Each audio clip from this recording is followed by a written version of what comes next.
आप देख रहे हैं अल्फा डिफेंस हिंदी में आपका स्वागत है। आज के इस वीडियो में हम लोग बात करेंगे इंडियन आर्म फोर्सेस की तरफ से इनिशिएट किए जाने वाले एक नए प्रोजेक्ट के बारे में। आप सभी को याद होगा कुछ समय पहले इजराइल की कंपनी राफेल एडवांस सिस्टम्स ने एक 5th generation precision guided autonomous long range missile system concept unveil किया था। इस मिसाइल सिस्टम कॉन्सेप्ट का नाम था सी ब्रेकर और इस सिस्टम को लेकर इंडिया में बहुत सारे लोगों ने ये कहा था कि भारत को इजराइल के साथ में इस प्रोग्राम को ज्वाइन करना चाहिए। वीडियो में आगे बढ़ने से पहले ये चीज हम लोग यहाँ पर क्लियर कर देते हैं कि राफेल एडवांस सिस्टम्स ने अपने एक कॉन्सेप्ट को अनवील किया था। उनकी तरफ से इस सिस्टम के ऊपर काम शुरू कर दिया गया है, लेकिन अभी तक ये सिस्टम बनकर तैयार नहीं हुआ है। राफेल एडवांस सिस्टम्स की तरफ से इस कॉन्सेप्ट को जून 2021 में अनवील किया गया था और जब ये कॉन्सेप्ट अनवील किया गया था तभी हम लोगों ने ये चीज कही थी कि ये एक अच्छा कॉन्सेप्ट है, लेकिन टेक्नोलॉजिकली भारत में वो सारे कंपोनेंट्स मौजूद हैं जिनकी मदद से ऐसा सिस्टम भारत में भी बनाया जा सकता है और भारत को इजराइल के प्रोग्राम को ज्वाइन करने की आवश्यकता नहीं है। एनीवेज, लगभग 1 साल के बाद में हम लोग यहाँ पर एक चीज एक्सक्लूसिवली आपको बता सकते हैं कि इंडियन आर्म फोर्सेस एक सी ब्रेकर जैसे सिस्टम के ऊपर काम शुरू कर चुकी हैं। प्रैक्टिकली आप यहाँ पर कह सकते हैं कि एक देसी सी ब्रेकर बनना शुरू हो चुका है। मिनिस्ट्री ऑफ डिफेंस की तरफ से एक रिक्वेस्ट फॉर इंफॉर्मेशन रिलीज किया गया है जिसके हिसाब से Indian arm forces 250 unit next generation long range air to ground missile system acquire करने वाले हैं। इस प्रोग्राम को लेकर वेंडर सिलेक्शन IDDM कॉन्सेप्ट के हिसाब से होगा, यानी कि indigenously design, develop and manufactured in India.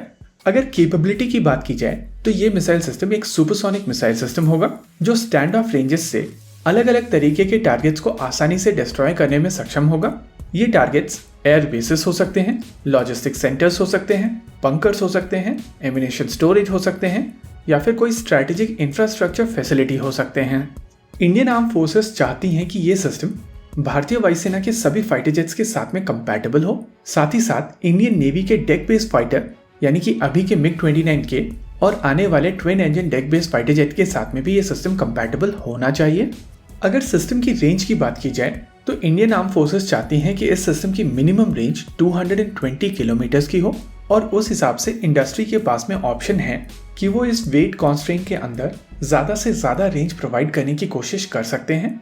यहाँ पर वेट कॉन्स्ट्रेंट मोस्ट लाइकली तेजस मार्क 1 को लेकर होगा और LCA तेजस मार्क 1 में 4 ऐसे हार्ड पॉइंट्स हैं जिसमें मिनिमम 800 किलोग्राम का वजन कैरी किया जा सकता है, यानी कि इंडस्ट्री के पास ऑप्शन होगा कि 800 किलोग्राम से कम वजन वाली मिसाइल सिस्टम बनाई जाए।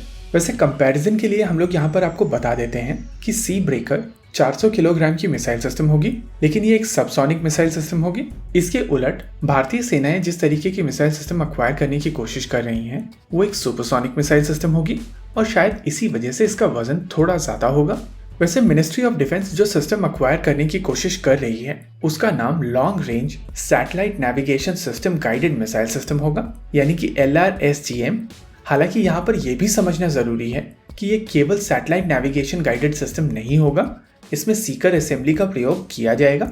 वैसे नॉर्मली जब भी हम लोग RFI, RFP या एक्सप्रेशन ऑफ इंटरेस्ट के बारे में बात करते हैं तो बहुत लोगों की तरफ से कहा जाता है कि टाइमलाइन बहुत लंबी होने वाली है और 20 साल लग जाएंगे इस सिस्टम को बनने में। देखिए यहाँ पर एक चीज हम लोग बता देते हैं कि जो टाइमलाइन इस रिक्वेस्ट फॉर इंफॉर्मेशन में मेंशन की गई है उसके हिसाब से ये सिस्टम आने वाले 2 साल के अंदर डेवलप कर लिया जाएगा और प्रोडक्शन में जाकर पूरी की पूरी 250 यूनिट 4 साल के अंत तक भारतीय सेनाओं को डिलीवर कर दी जाएंगी। यानी कि अगर ये प्रोग्राम इस साल के अंत तक शुरू होता है तो साल 2024 तक ये सिस्टम अपनी डेवलपमेंट कंप्लीट कर लेगा और साल 2026 तक सारे के सारे 250 यूनिट्स भारतीय सेनाओं को डिलीवर कर दिए जाएंगे।